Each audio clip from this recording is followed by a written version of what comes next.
মুরগির ঝাল কষা যেভাবে রান্না করবেন, প্রথমেই প্যানে তেল গরম করে তাতে পেঁয়াজগুলো ভেজে নিতে হবে।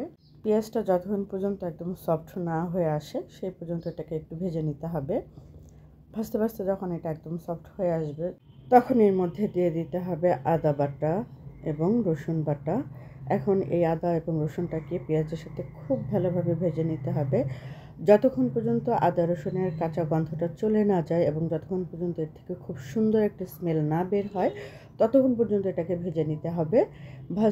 তারপরে এর সাথে অ্যাড করে দিতে হবে লবণ, হলুদ, মরিচের গুঁড়ো দিয়ে একটু ভেজে নিতে হবে, অর্থাৎ মশলাটাকে একটু তেল কষা করে নিতে হবে। তেল কষা করে নেওয়ার পরে এর মধ্যে দিয়ে দিতে হবে কেটে এবং ধুয়ে রাখা চিকেনটা। আমি এখানে আগেই ধুয়ে রেখেছিলাম কেটে। তো এগুলো সব কিছুই আমি এখানে দিয়ে দিলাম। এখানে প্রায় 1 থেকে 1.5 কেজির মতন চিকেন রয়েছে, সবটুকুই আমি এখানে দিয়ে দিলাম। আর চিকেন অনুযায়ী আর কি, যতটুকু পরিমাণ চিকেন নেওয়া হয়েছে সেই পরিমাণ অনুযায়ী আর কি মশলাগুলো দেওয়া হয়েছে।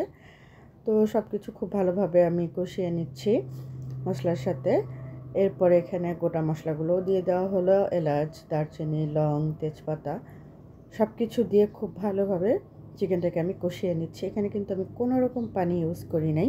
চিকেন থেকে যে পরিমাণ পানি বের হবে সেই পানিটুকু দিয়েই আমি মাংসটাকে খুব ভালোভাবে কষিয়ে নেব। এর মধ্যে আমি জয়ত্রী এবং জয়ফল গুঁড়ো দিয়ে দিলাম 1/2 চামচের মতন, দিয়ে আবারও খুব ভালোভাবে মশলাটা মিশিয়ে নিয়ে চিকেনটাকে কষিয়ে নিচ্ছি।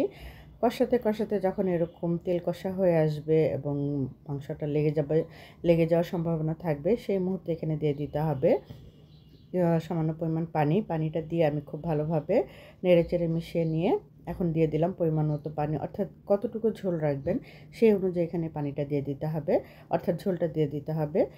আর যেহেতু আমাদের বাসায় গেস্ট আসবে, একটু ঝোলের পরিমাণটা বেশি দিলাম যাতে সবাই সুন্দর মতন খেতে পারে। আর আমার কাছে কেন যেন ঝোলটা একটু বেশি লাগে আমার খাওয়ার জন্য, তো এই জন্য আমি সবসময় একটু ঝোল বেশি করেই দিই।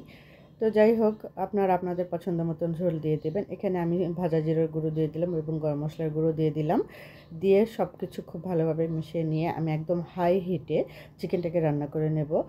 চিকেনটাকে সবসময় হাই হিটেই রান্না করতে হয়, তা না হলে চিকেন থেকে একটা স্মেল আসে যেটা আসলে খেতে ভালো লাগে না। তাই সবসময় আমি চেষ্টা করি চিকেনটাকে সবসময় এভাবে হাই হিটে রান্না করার জন্য। তো রান্না করতে করতে আমি অলরেডি শেষের দিকে চলে এসেছি। আলুগুলো খুব ভালোভাবে সেদ্ধ হয়ে গেছে এবং মাংসটাও খুব ভালোভাবে কুকড হয়ে গেছে।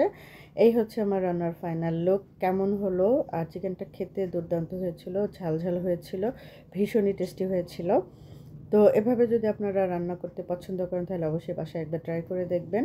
আজকের মতন এখানেই বিদায় নিচ্ছি। পরবর্তী নতুন কোনো ভিডিওতে আবারও চলে আসবো। সেই পর্যন্ত সবাই ভালো থাকবেন এবং সুস্থ থাকবেন।